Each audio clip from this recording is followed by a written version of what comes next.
my beloved Boss Mike Cervera. Ng abogado dito na makapanumpa. Isa rin ito mga kababayan na Abay mga kababayan, ito'y umaapila sa kampo ni Duterte para makapang-uturin ng mga utu-utot, mga tatanga-tangang mga OFW. Tandaan nyo mga kababayan, yan talaga target ng mga to. Bakit mga kababayan? Kailangan nila ng mga taga-suporta. Tignan nyo si Roque, saan? Nagtatago sa mga palda ng mga OFW. Diba? Pare-pares na sila. Pakinggan ninyo. Ito, yung self-proclaim na kingmaker daw. Kingmaker, hindi mo nga naipanalo yung sarili mo. Hindi ka nga natulungan ng mga DDS. Yung mga DDS, sabihin nyo marami kayo, bakit hindi nyo napanalo to? Diba? Makinig kayo, mga DDS. To, kininayo amin. Eto, makinig kayo. Kung talagang marami kayo, mga inang-ina, bakit hindi nyo napanalo to? Abay halos, maubos na rin ang buhok nito. Kakasuporta kay Digunyo. Diba? Abay halos maubos na rin ang buhok nito, kakasuporta kay Digunyo. Ano nangyari? Bakit hindi nyo napanalo? Si Kibuloy na lang. Sige. Sabihin na natin. Ay, hindi. Hindi namin masyadong yan kasi galing kay Marcos Jr. yan Sige, kay Kibuloy. Tanong ko sa inyo, bakit hindi nyo napanalo si Kibuloy? Aber? Kung talagang marami kayo, imahinasyon nyo na lang yun. Yung marami kayo, kalokohan yun. Maniwala kayo, kasi kung marami kayo, bibilib na ako. Kahit yung dalawa na lang na to. Sino? Si Kibuloy. At etong kingmaker ko Kung napanalo nyo na dalawa, pwede na. Sasaludo na ako. Talagang masasabi ko na mas maraming tangat bobo. Diba? Pero, hindi. Ibig sabihin, namamayani pa rin na mas maraming mga Pilipino na namulat na sa katotohanan at naging matalino na sa pagboto. Tama po ba mga kababayan? Tama po ba? Yung po ang katotohanan. Naman si Note. Ginagawa na ng abogado dito na makapanumpa si Pangulong Duterte sapagkat talaga naman siya ay tinangkilik overwhelmingly ng lahat ng Dabawenyo. Ng Davao lang. Abay, pumunta ka nga dito sa Valenzuela kung mahal yan. Pumunta ka nga ng Pampanga kung mahal yan. Pumunta ka nga ng Pangasinan kung mahal yan. Pumunta ka nga ng Ilocos Norte kung mahal yan. Hina mo naman dito ka sa Davao. Bakit? Yung Davao na lang, ihiwalay ninyo. Gawin yung probinsya ng China.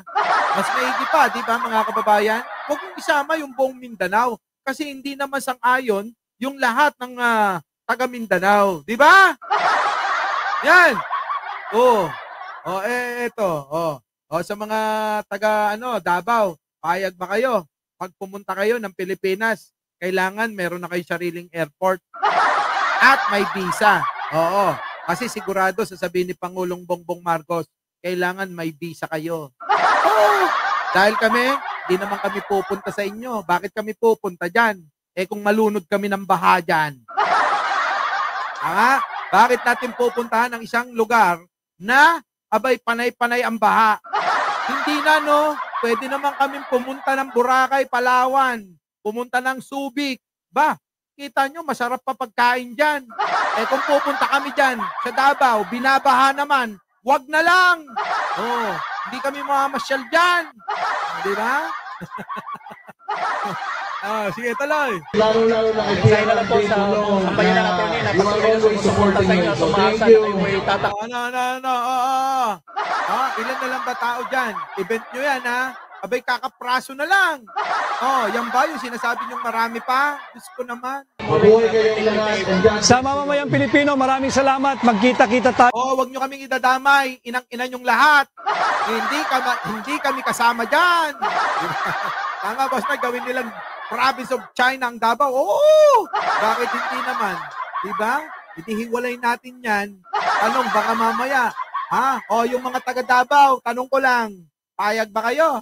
Maging China kayo, maging parte na kayo ng China? Sige nga. Total naman, yung mga binoboto nyo, puro pro-China eh.